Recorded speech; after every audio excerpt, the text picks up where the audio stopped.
my distinguished colleague, my brother Jiji from the Supreme Court of India, Shri Arjun Ram Meghwal ji, Honorable Union Minister of State for Law and Justice,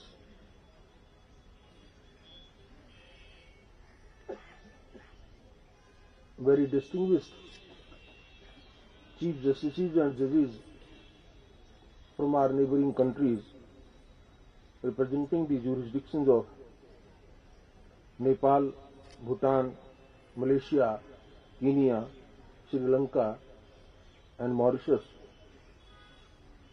Shri Tushar Mehta, Learned Solicitor General of India, my sister Justice Indu Malhotra, former Judge of the Supreme Court of India,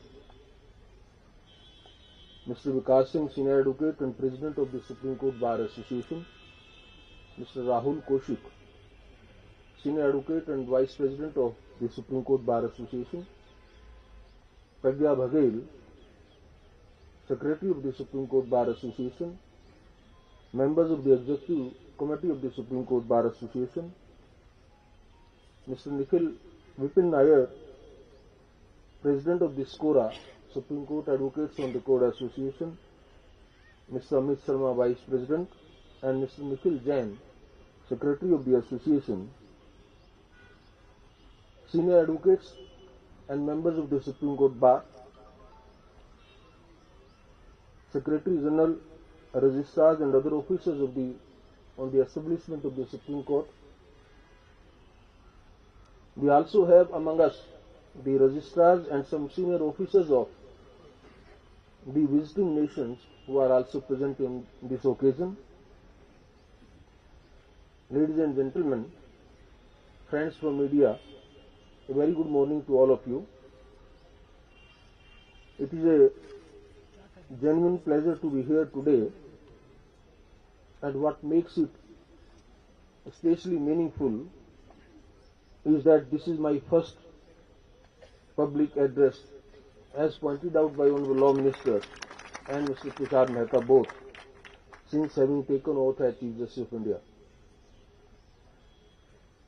Truth be told, I could not have imagined a more fitting and exhilarating occasion than the Constitution Day for this milestone, a day when we celebrate the pivotal moment when the people of India gifted unto themselves its most fundamental covenant.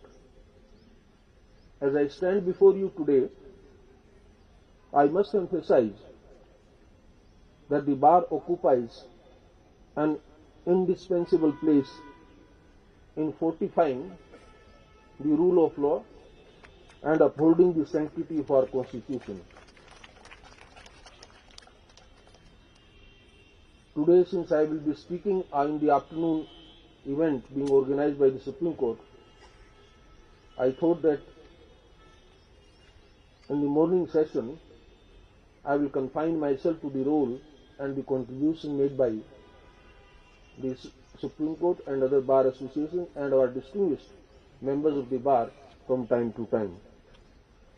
And in that context, I do not hesitate in saying that if the courts are regarded as the sentinel of the Constitution, then the members of the bar are the torch bearers who illuminate our path as we discharge the solemn duty with clarity and conviction.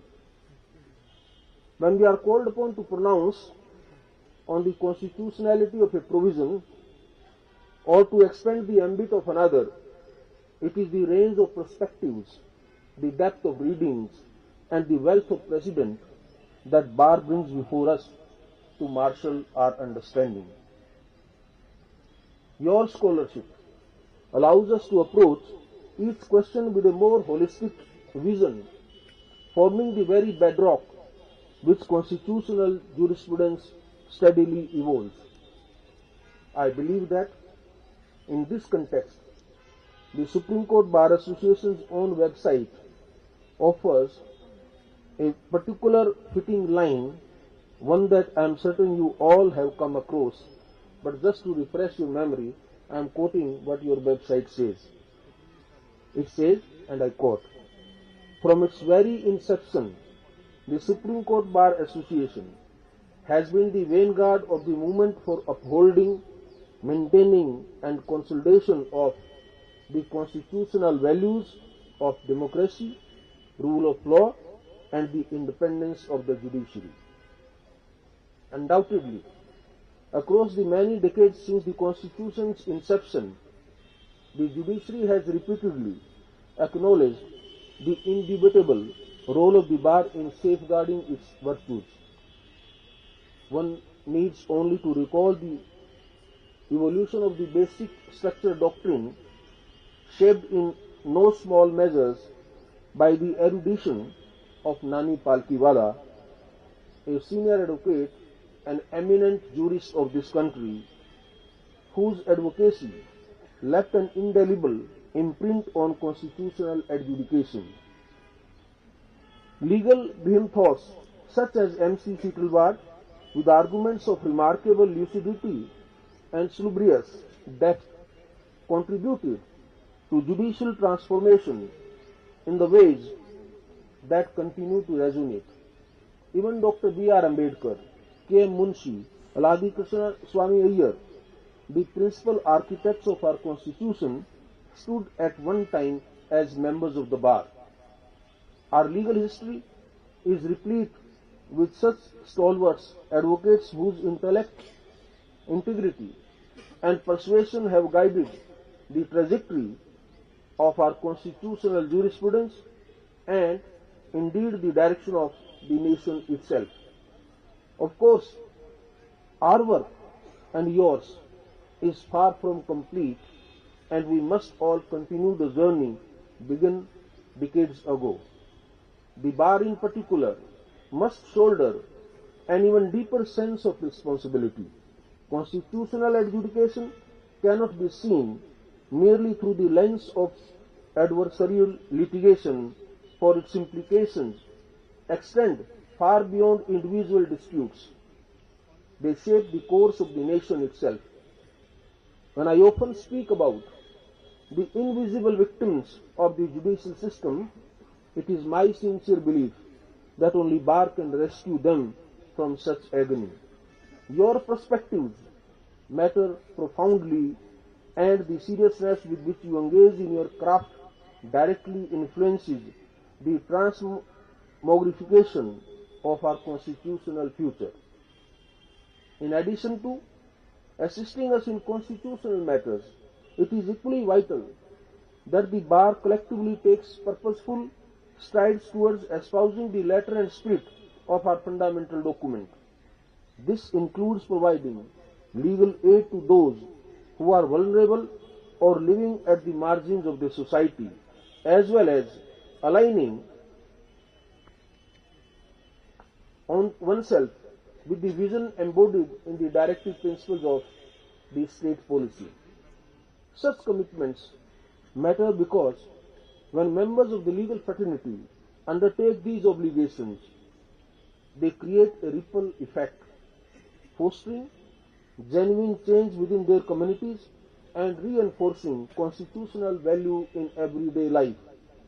As individuals with a deeper understanding of the Constitution's true import, you are uniquely positioned to serve as model citizens, both personally and professionally, embodying the very ideals our founding document seeks to instill. I would especially urge the younger advocates among us to take up this mantle. Each of you is immensely capable, brimming with potential, and acutely aware of the duties that accompany this profession. As I draw my address to close, I wish to impress upon all of you that the Constitution entrusts its guardianship not to one institution alone, but to a consortium of minds and consciences. And in that consortium, the bar and the bench stand as indispensable partners. We interpret, you illuminate. We pronounce, you provoke thought. We guard the ramparts and you fortify the foundations. Together, we sustain the living promise of our Republic. On this Constitution Day, may we renew this shared commitment with humility and resolve to uphold the Constitution not only through our judgments and arguments, but through the integrity we embody, the empathy we cultivate, and the consensus we carry forward. Let us continue side by side to ensure that the Constitution is not merely preserved but continuously uplifted, enriched, and ennobled in the service of our people. Thank you very much. Thank you for inviting and giving this opportunity to me to share my views. Thank you, Jai Hind.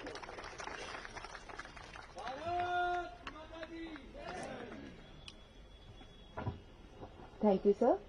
It is a long-standing tradition of SCB to honor members of the bar who have completed 50 years of practice at the bar. May I request the dignitary to please come in front of the stage to present the certificates.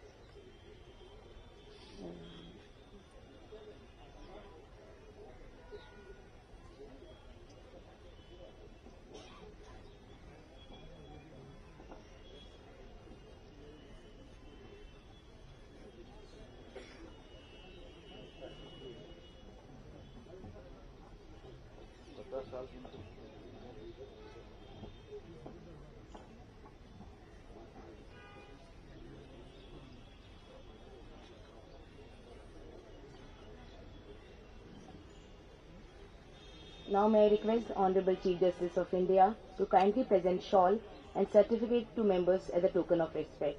May I now call Mr. Kailash Vasudev, Senior Advocate.